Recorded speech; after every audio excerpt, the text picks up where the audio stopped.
Hello, first grade friends. I'm going to make my screen big here so you can see everything.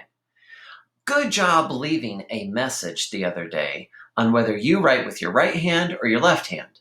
It was kind of cool to see you guys in your own homes and to see some of the other kids in the other classes as well. So I loved it. Thank you very much for leaving those messages.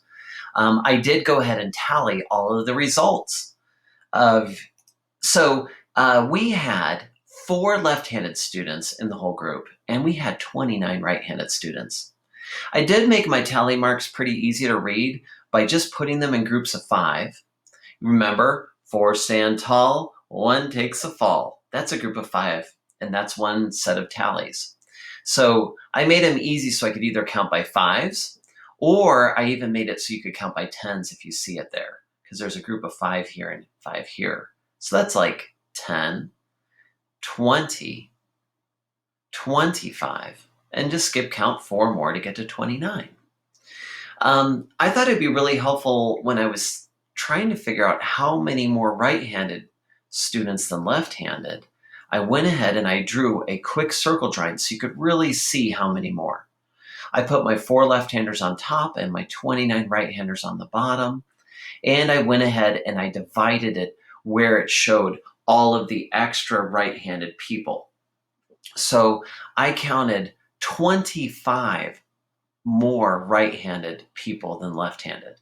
Take a second and pause me and count that number. See if I'm right.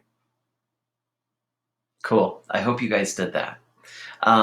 If you didn't, pause me and please count the numbers. See if I got 25 correctly.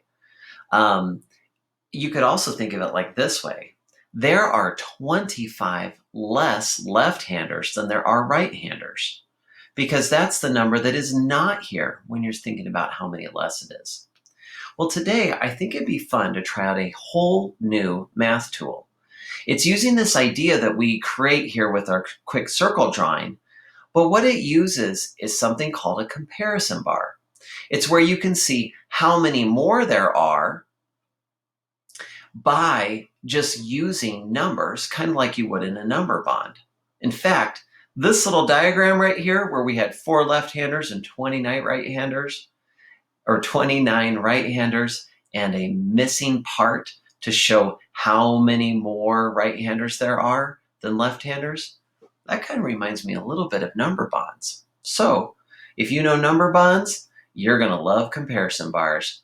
And since we all know number bonds, you're going to love comparison bars. Okay, I will see you on the next slide.